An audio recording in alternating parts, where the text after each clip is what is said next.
Tapos tayo dun sa E1. Doon na lang tayo mag-proceed sa P4. Wala dapat reading. Shorted. Ayan, shorted.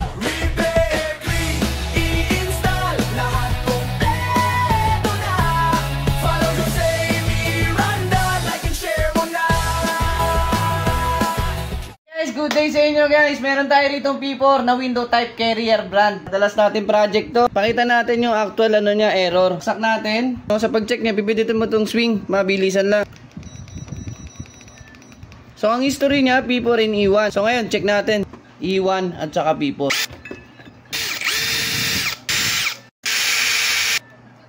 Ayan, sasaksak natin communication. Tignan natin kung may power yung board. Tayo natin pumitik.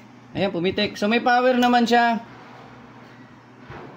So tapos tayo dun sa E1. Dun na lang tayo mag-proceed sa P4. So yan, check natin IPM. Laging una po yan. Set natin sa diode test. Punta tayo sa IPM. So, tusok tayo dyan.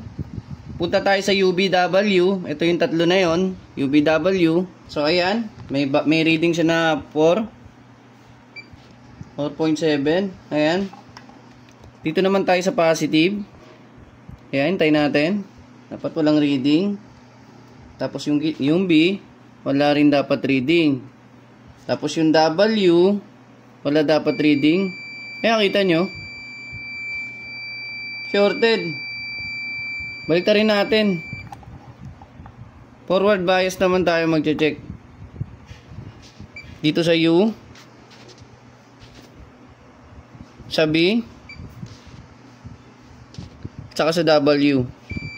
Ayan, shorted. Matic po IPM. Pagka ganyan po, shorted po yung IPM, dapat natin i-check yung fuse niya. Ito po yung fuse ng IPM. IPM, kung di natin na-trace yan, hindi pa rin gagana yan. So, meron.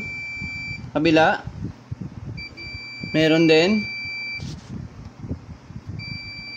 Ayan, meron din. So, IPM, palitan natin, then testing natin. Tingnan natin kung gagana na. So, ayan.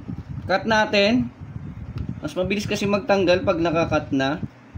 Ayan. So, check natin pag nakatanggal. So, ayan. Ito yung positive line ng ating IPM. Then, ito yung UBW. Itong tatlo. So, ayan. Tusukin natin. Okay. May reading. 47. Kabila. Ayan. Yung isa. So, confirm. IPM tama talaga. So, tanggalin na natin to, no? Jupi na to. Tanggalin na natin mga bara-bara.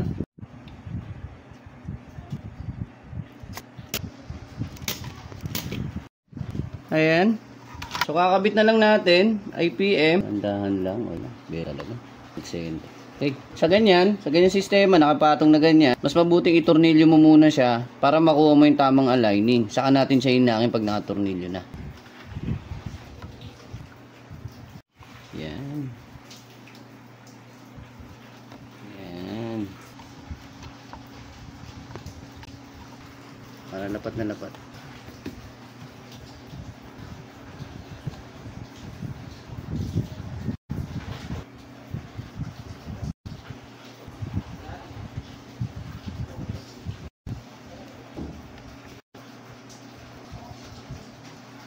Ayos, testing.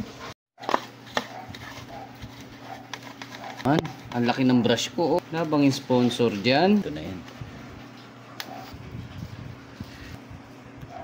Tara, testing. Magkaalaman na.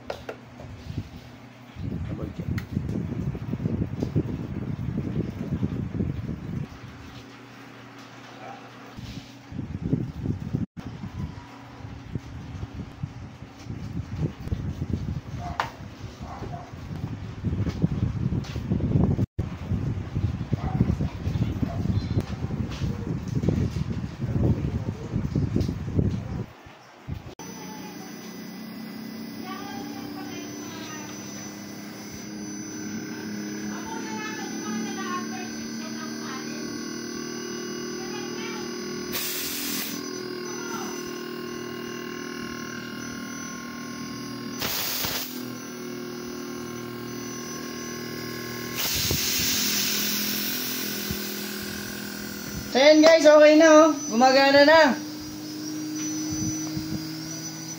So follow na lang sa aming Facebook account, then sa aming YouTube channel, para po tuloy-tuloy tayo, ganahan tayo sa pag-vlog natin, no? Then maraming salamat po sa mga gusto magpagawa. Ang oras po ng bukas namin, alas 8 po hanggang alas 5 ng hapon.